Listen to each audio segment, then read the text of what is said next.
তবে আপনার হাতে সব ফেসির লোকজন অ্যাপয়েন্টমেন্ট ফেরত, এই জবাব যতক্ষণ পর্যন্ত আপনি না দিবেন।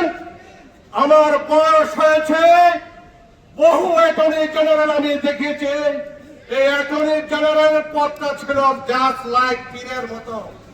25 বছরে বহু অ্যাটর্নি জেনারেল দেখেছেন, সেই পীরের মতো চেয়ারকে আপনি কলুষিত করেছেন, ফ্যাসিস্টদেরকে নিয়োগ দিয়েছেন। ডকুমেন্টারি আপনার কাছে উপস্থাপন করছেন। জাতীয়তাবাদী আইনজীবী ফোরামের নেতৃবৃন্দ আজকে আপনার এক দফার জন্য প্রস্তাব দিয়েছে। নিশ্চয় এই আন্দোলন সময়ের বিবর্তনে এক দফার দিকে যাবে। প্রয়োজন হলে আমার এই 25 বছরের অভিজ্ঞতা এখানে কাজে লাগাবো, এক দফা কিভাবে রূপান্তরিত করা যায়। সারা দেশের নির্যাতিত মানুষের মামলা করেছে, কখনো করেছে টাকা দিয়েছে, কখনো নিজ থেকে টাকা দিয়ে সেই সারা দেশের মামলাগুলো পরিচালনা করেছে। প্রিয় উপস্থিতি, আপনারা অবশ্যই অবগত আছেন, আমরা মামলা করেছি দলকে ভালোবেসে। আমরা সাবেক প্রধানমন্ত্রী বেগম খালেদা জিয়ার মামলা করেছি নিঃস্বার্থভাবে, কিন্তু যারা আমাদের বিপরীতে ছিল, সেই ফ্যাসিস্ট, সেই আওয়ামী লীগ, যাদের সাথে সংগ্রাম করে যুদ্ধ করে আমাদেরকে টিকে থাকতে হয়েছে 17 বছর, আজকে দেখা যায় এজি অফিস ক্ষমতায় আসার পরেই মাননীয় অ্যাটর্নি জেনারেল দেশে কাজও আপনি যা শুরু করলেন।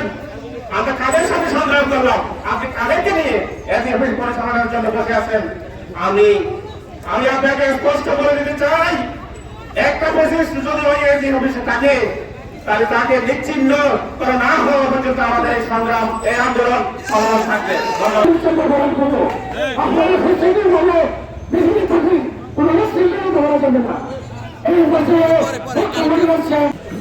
আমরা এই সুপ্রিম কোর্ট অঙ্গনে ফ্যাসিস্ট হটানোর জন্য কাজী কামরুল ইসলাম সজলের নেতৃত্বে 550 মতো প্রোগ্রাম করেছিলাম।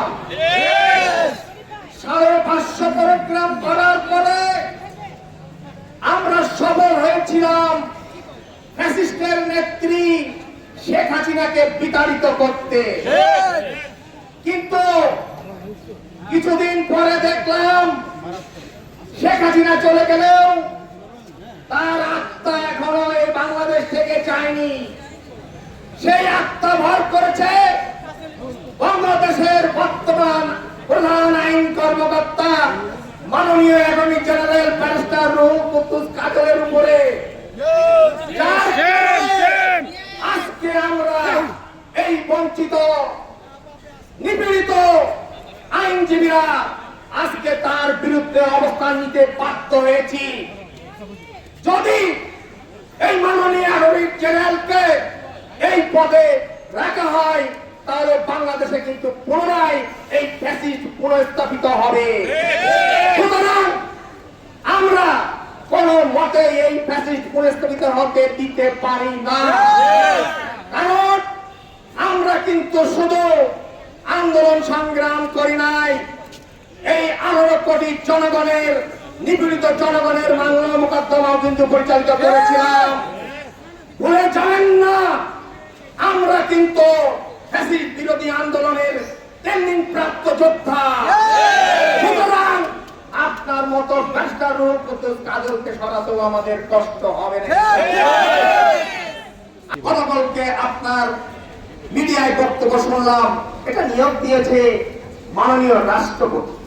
খুবই ভালো কথা। আপনার সংসারে যদি কেউ চাহিদা দিতে চায়, তাহলে কি আগাম দেবে না আপনার কাছে শুনবে যে তোমার কি কি লাগবে, তারপরে তো আনবে যে আমার চাল লাগবে, ডাল লাগবে। রাষ্ট্রপতি মহোদয় যদি সন্তুষ্ট হয়ে তার থেকে একটু বেশি কিছু দেয়, সেটা তার ব্যক্তিগত ব্যাপার। কিন্তু আপনি কিন্তু কোনোভাবে দায় এড়াতে পারেন না যে এইটা আমার দ্বারা হয় নাই, এটা রাষ্ট্রপতি মহোদয় কর্তৃক হয়েছে।